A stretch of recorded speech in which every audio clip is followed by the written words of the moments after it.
taking a break, and we should be back in a couple of minutes. How much? We said half an hour, 20 minutes, half an hour today.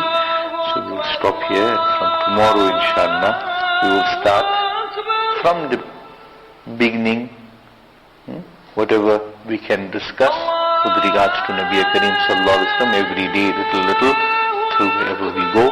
Allah subhanahu wa ta'ala give us tawfiq, and Allah give us also tawfiq to make amal on whatever we done. Allah Pak guide me, guide you, and guide the entire ummah. Subhanallah wa bihamdihi, subhanakallahumma wa bihamdik, nashhadu an la ilaha illa anta, nastaghfiruka wa natubu ilayk.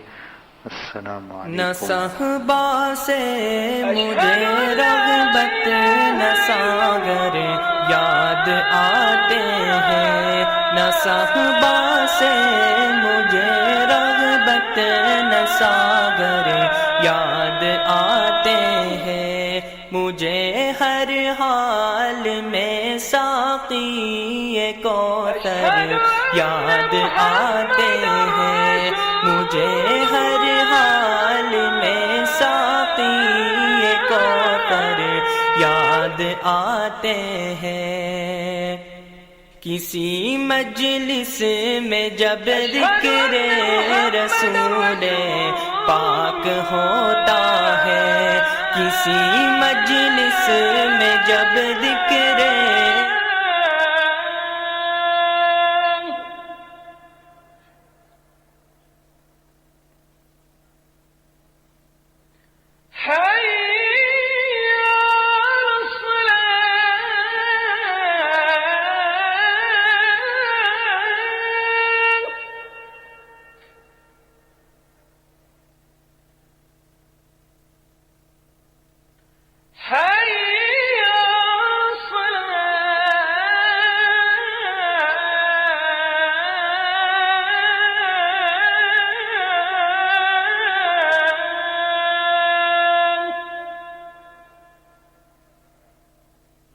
You're listening to Munadil Islam.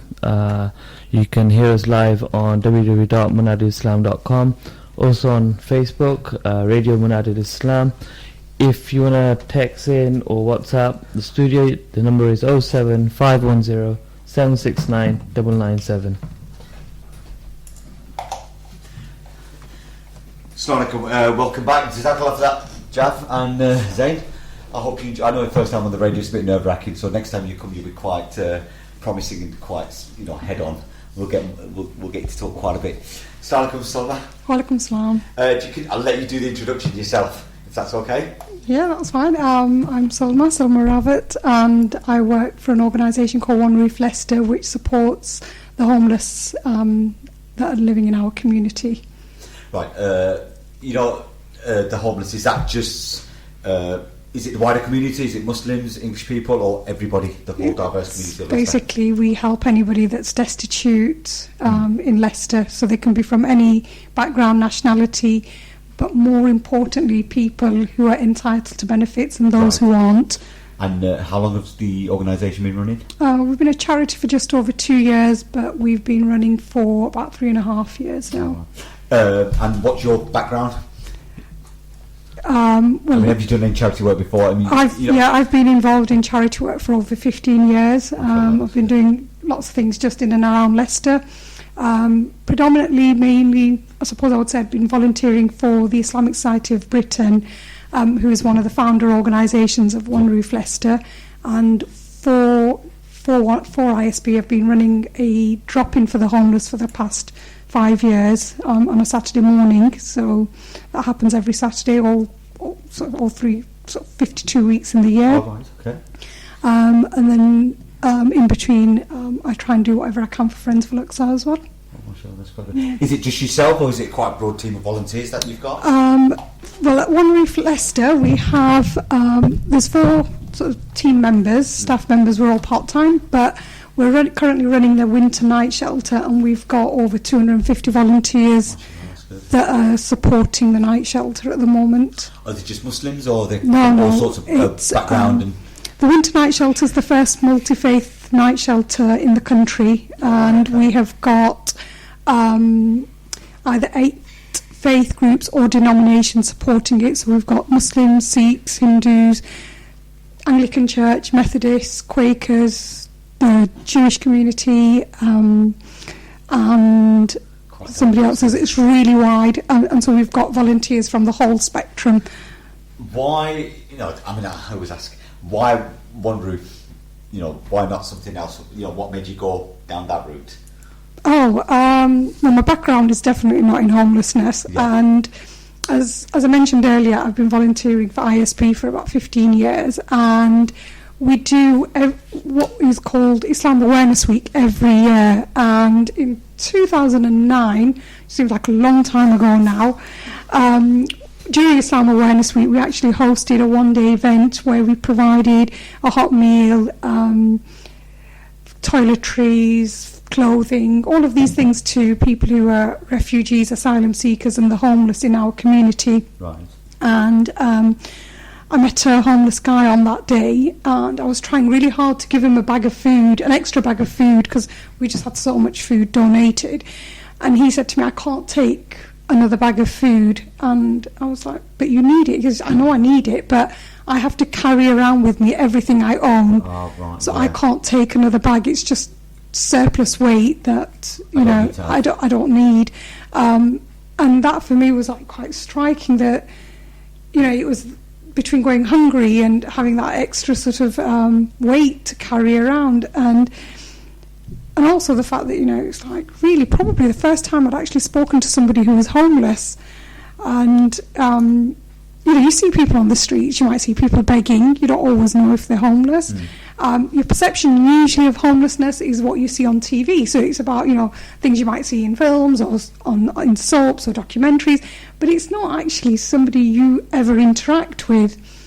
So that conversation, it's like all things, Allah subhanahu wa ta'ala places you in a place at a time for a reason, and I was meant to be the one that tried to give this man a second bag of food, and he said no to it, because that just didn't leave me, and I just kept thinking about him and thinking about his situation.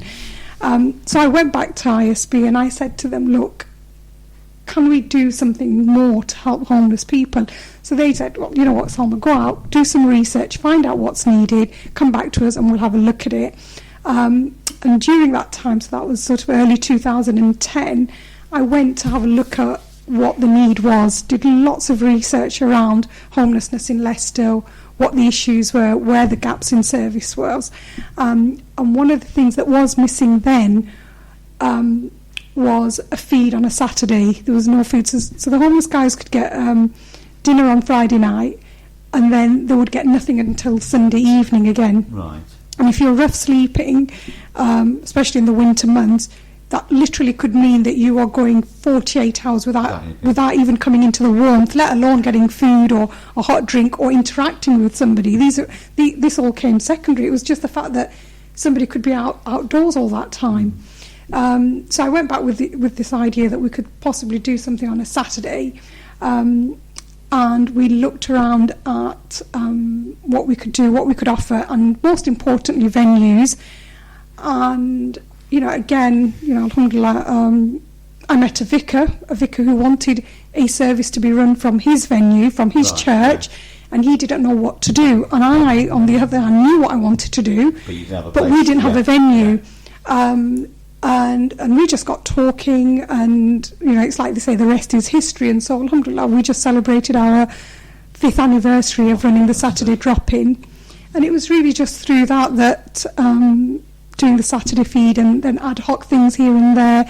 We used to do the picnic in the parks in Ramadan for the homeless, where they used to come and share iftar with us.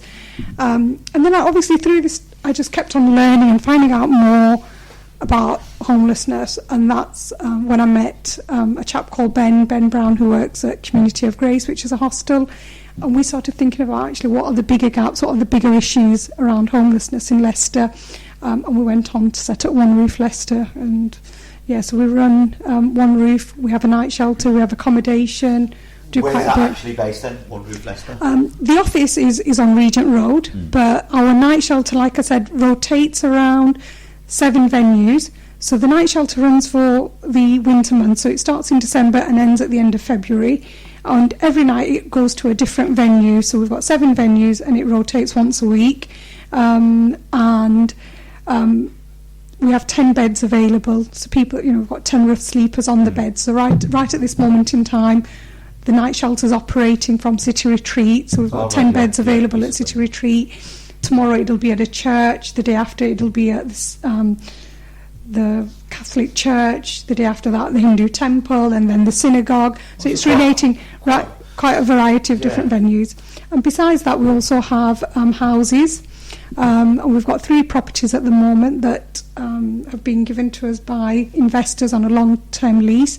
And we use those properties to house people who otherwise would, again, be homeless. So they can be refugees, they can be asylum seekers, again, people with benefit without any recourse to benefits. So is there a criteria that, let's just say, I'm going to use Sajid as an example. Yeah.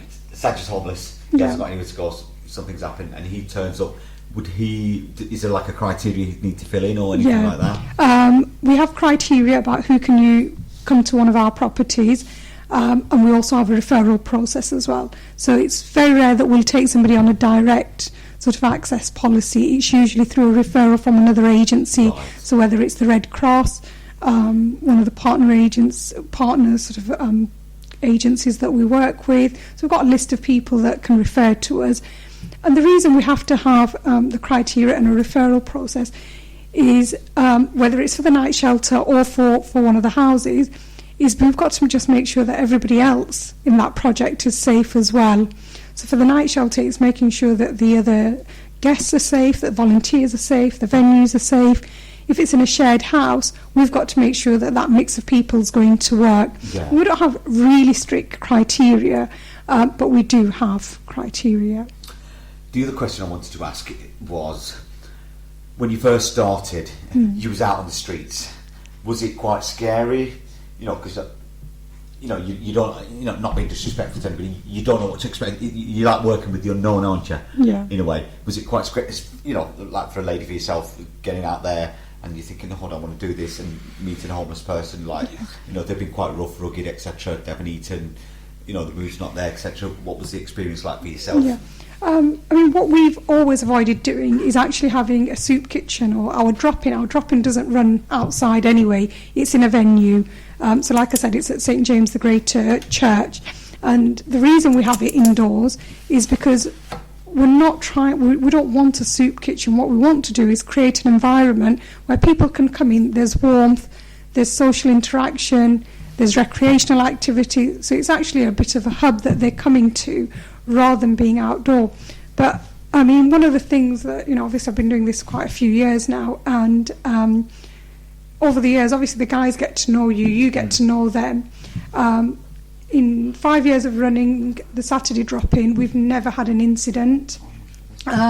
We get the odd, little bit of an argument going on between a couple of the guys, but usually we know how to deal with it, we know how to handle it. We've done anger management and working with people who might be disruptive, so we know how to deal with it. Usually the guys are very self-regulating. They are so grateful for the service that you're offering. They are so grateful that you've opened your doors to them, that you're giving them food, you're sharing in, a meal with them, that actually they don't want any aggressive behaviour. They don't want anything to kick off. So it's very rare that anything happens. And I sometimes do think that women can diffuse a situation a lot better than a man can, and that's not me being sexist. I've actually seen it in action. And what we tend to find is if some of our more senior volunteers, because we have a age range of like 18 to people in their 80s, they sort of step in between. Definitely nobody's going to argue with them because they respect. But to be honest, alhamdulillah, we do so much shukr that 99.9% of the time everything is very calm, and because we have very clear rules about how you have to be when you present yourself, again at the night shelter or on a Saturday or any of the projects, they know very quickly, they learn very quickly that Salma might be all sweetness and light and be very friendly, But if she needs to put her foot down, she's going to put her foot down, and I can face an eviction, I can face a ban, I can, be refused a night on the